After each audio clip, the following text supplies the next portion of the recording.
We did an interview almost a year ago, and we were talking about kind of what your thoughts were. And at the time, the band was doing really well, and Retrovirus was in full force. And I was asking you where you saw yourself in the future, and you almost foreshadowed what you're doing now. Well, I guess it really just showcases the way I left versus the way I came back. I mean, being with ETV again, wanting to distance myself from that, but I mean, when it came to ETV, it was a violent and vulgar entity, very successful and a lot of fun, and it was very much a lot of freedom in that hateful, angry world of rock and roll music where you can yell and just scream out cuss words when you have nothing intelligent to say. And I guess that last show, I just had enough. I ripped my gas mask off. I threw it across the stage. I threw a beer all over our singer. In true fashion, I flicked everybody off, and that was the world that we lived in at the time. And I really just let that person die on stage that night. The next time I came back, and the first time I ever showed people what I do outside of that, there was no gas mask, there was no fake blood, there was just me and a ukulele and a love song. And I just did that just to kind of absolutely just throw everybody off and make sure they knew that that person just didn't exist anymore. Well, this is off my first album, Wine Stains, and it's one of my favorites. It really means a lot to me and what I was going through when I made the album. And I think we've all been there. And this is about that last night you spend with that really special person, and you both know it's over. And you've tried everything, but you're down to your last night. And there's really no easy way to put it. I mean, it's your last night together. Do you have angry, violent, just vulgar sex? Or do you just, make love, until you're both crying? And I guess that's kind of what the song's about. I mean, do you want the beauty or do you want the beast? But either way, this is it. So I wrote a song about that, and it means a lot to me.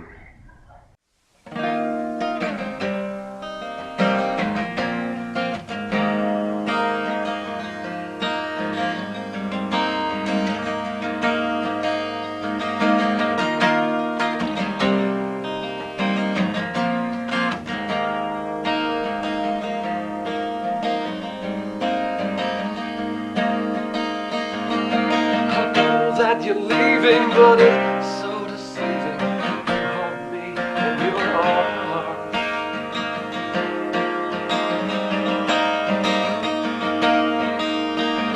I can see that you're grieving. You can't help receding.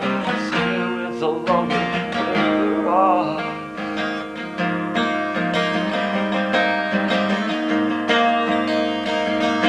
You tell me you're sorry for all of the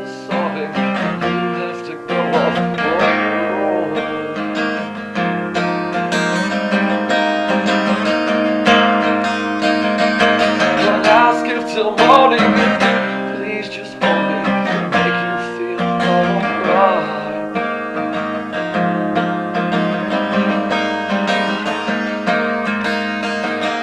And I can be simple, and I can be gentle. Teach me to be tonight. And I can be simple, and I can be simple.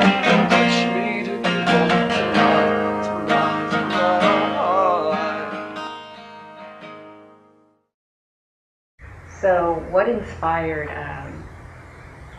the transition? Like, is it something that you've always wanted to do? Moving from the rock environment and pretty much just being a guitar player to singer, songwriter, acoustic artist? Well, I've always been a guitar player. The singing was what was new to me, but I've always written songs at home, outside of the band. But I think more than anything, I needed to go through everything that I went through to get where I'm at now. The band breakups, the girl breakups, just all the hang-ups. I needed to go through all that, and I needed to get out all that sex, drugs, and rock and roll mentality. And you got to yell sometimes. You got to get it all out. I think I just got to a point where I was just, I realized I was sending out such a hateful vibe. It was, the band I was in, I love them to death, but I mean, it was just, when you send that out, that's what you get back. And I would go home and I'd just wonder why I wasn't happy. And I guess it really came down to I wasn't doing what I was supposed to be doing with the talents I was given. the music I was writing at home was just stagnating and going nowhere. I wasn't pushing myself to do something with what I really wanted to do, and I think it finally just, the dam broke, and I had to absolutely just go 100%, you know, and believe in myself and do what I wanted to do and share it, and so that's kind of where I went with all that.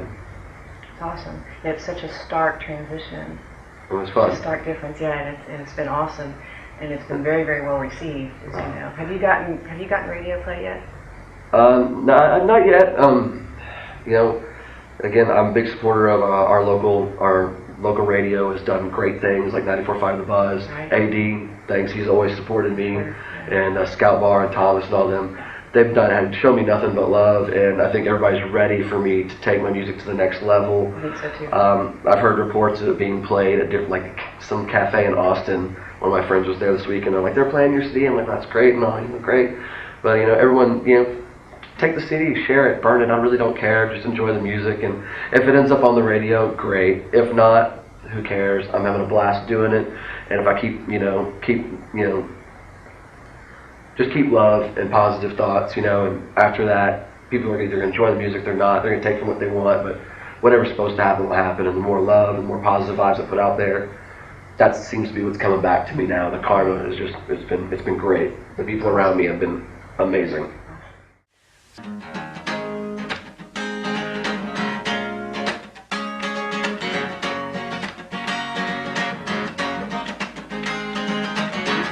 Guitar, rolling tennis racket, with flashlight, microphone, screaming fans in the mirror.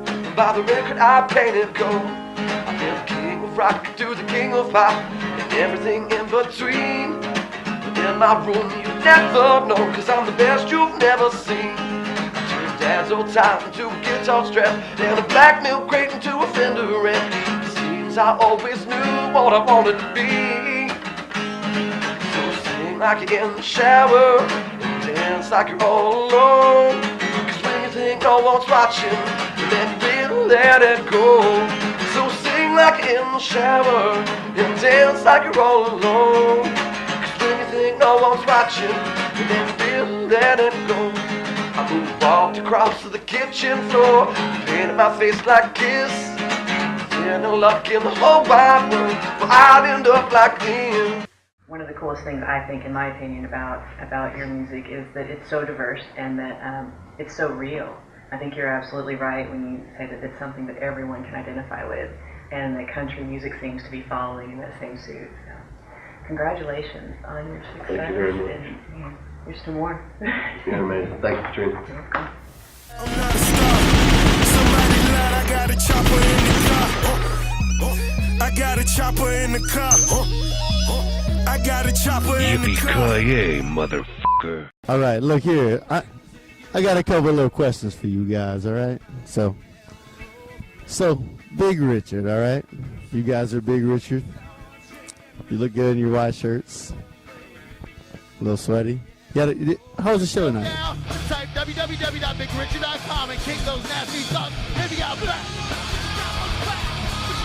Baby got back. Baby got back. Baby got back.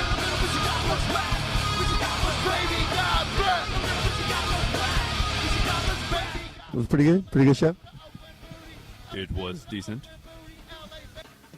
It was good and shit. I think we touched people in a special place. What place do you feel that you touched the most, Charlie?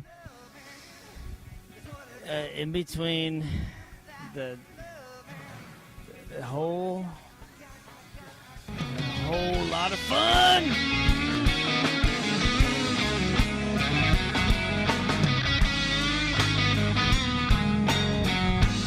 You know, sunshine when she's gone. But what's the goal of Big Richard? Mostly, we want to penetrate the lane and get easy buckets, 2-pointers, and sometimes wide open threes.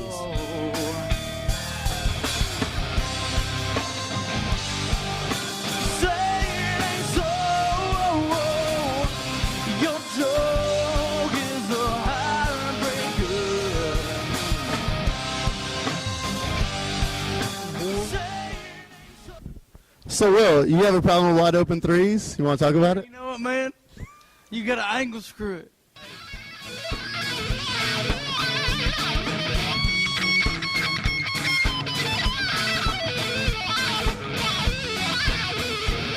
It is the playoffs. So, speaking of playing off, George, you know, these guys all play multiple instruments, multiple things.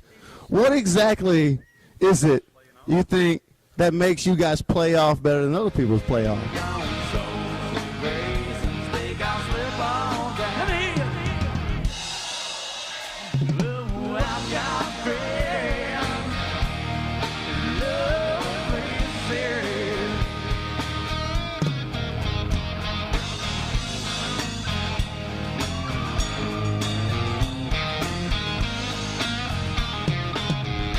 Man, I've played off many women. I played off many men. Can we forget about the things I said when I was drunk? I've played off myself a few times. It's kind of a it's an intense ordeal that you have to go through every once in a while. That's why I'm easy, yeah, baby.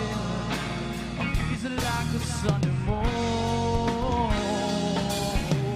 yeah. So, Travis, you're the newest member of the Richard. And you know the real reason that I heard the real reason that Travis got hired is because we only needed about 8.5 inches to complete the Big Richard.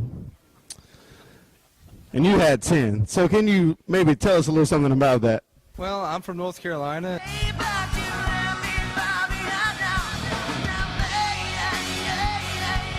And you know, I just moved here and I just completed that Triforce, you know, that Zelda Triforce. You know, you got this man here.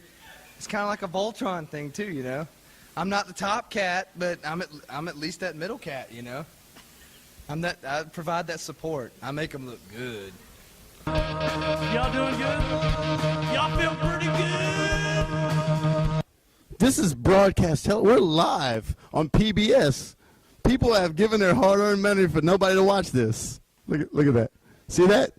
The only person watching is your grandma, maybe Charlie's mama.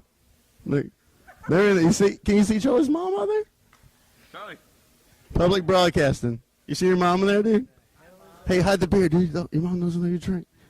Yeah. You know you're gonna have sex. Who in the back's gonna have some sex? Anybody? Well, let me just tell you.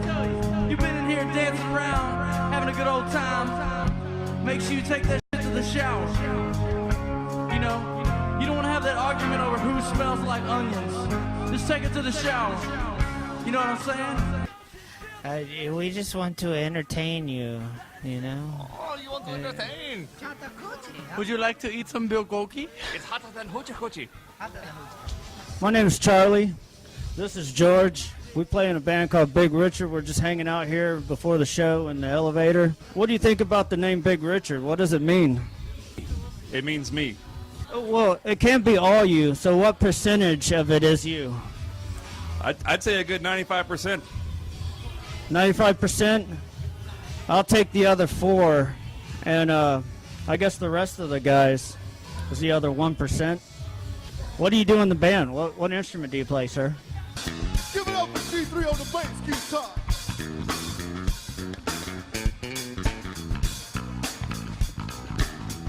I play the bass, and I'm the second oldest in the band. Who's the oldest? The dog. I am the dog. I like to hold a cigarette in my mouth for good luck. Unless I drop it. Charlie, tell me, what were your thoughts at the beginning of this band?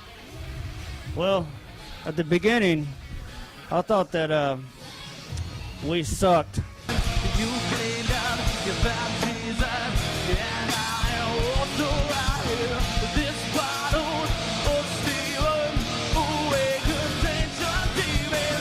And now, I think we still suck, but we're getting better.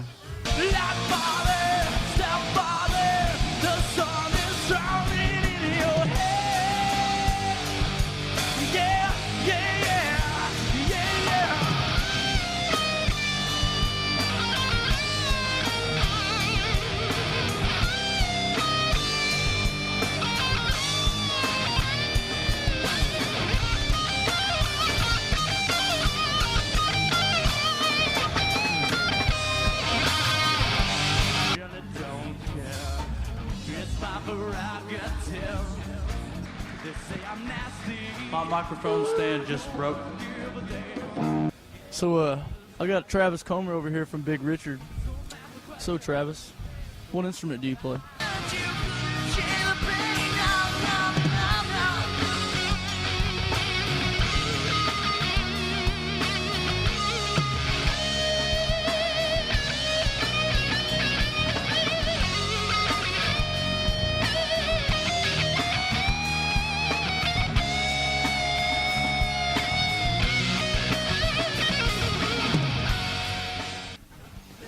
Yeah, he does.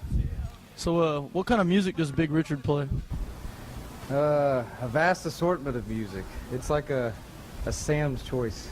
If you walk in a big Walmart, you got your frozen foods here. You also can pick up an alternator in the back of the store. Or some toilet paper. So, what's your favorite kind of music you like listening to while doing a number two? A little Britney Spears, you know. I like to get my heart rate up a little bit, you know, and get every little bit out. So, Travis, why exactly are we standing like this? It's kind of good to, you know, give the old family jewels a little airing out every now and then. You know, I like to prop my leg up next to the fire, have a cold drink. So, sir, please tell everybody what's your name and what's your position in the band. My name is Will, and I am the missionary position in the band. Okay, Will. When you're performing every night, what kind of things do you like to say to the crowd to get them involved in the music? You know, sometimes I want somebody to just go up and grab on their old lady's boobs. You know, go up there and say, "Baby, I love you. Let me grab that pair real quick." You know, and sometimes when I'm on stage, I like to move my stuff back and forth. You know, just to make sure everyone's paying attention. I also like flatulating on stage. There's no better place than on stage to let one rip, because no one knows it's you. Is this over yet? Because I want to leave. I work for these assholes. I work for Big Richard. I just want to go home. I don't want to be here. I hate this place. At what point in your life did you realize you had a Big Richard?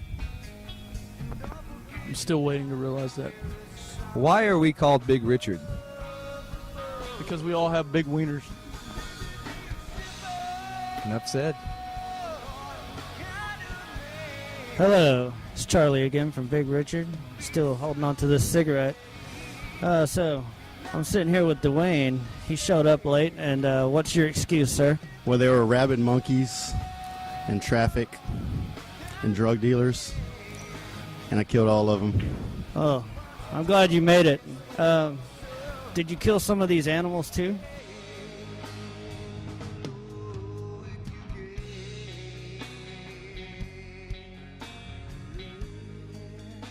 Honestly, I can't say I killed them, but I did stuff them. So, what do you do in the band, sir? Besides drink beer and be late. Won't cuss or hit ya, but I gotta be straight. Wanna say I wanna till the break of dawn. Baby, got it going on. Most this slow like this song. Some punks wanna hit it, quit it. I'd rather get it play. Cause I'm long and I'm strong. And I'm down to get the friction on. So, lady, yeah. Well, I drink beer. I be late. Sometimes they let me sing. Sometimes they let me play drums. Sometimes they let me play keyboards. Other than that, I help push stuff and carry it and drink beer. So, how do you get the crowd involved? Well, I usually just look at them and say, put your hands in the air and wave them like you just don't care. And they usually just do it. That's very simple. Do you do anything creative? It's pretty creative, Mr. Carlisle. I don't know. I mean, I've never heard anyone say that before, ever on stage. Put your hands in the air, wave them like you just don't care. That's pretty original. I was doing fine on my phone, and now, you know, I get interrupted. I'm done with this. This is a Big Richard Ghost era production. Let this be a fucking lesson to y'all son of bitches, motherfucking titty sucking two ball bitches, your mom was in Vancouver having shit. I'll fucking kill you motherfuckers. I fucking hate you. Peace. Richard does it like nobody does.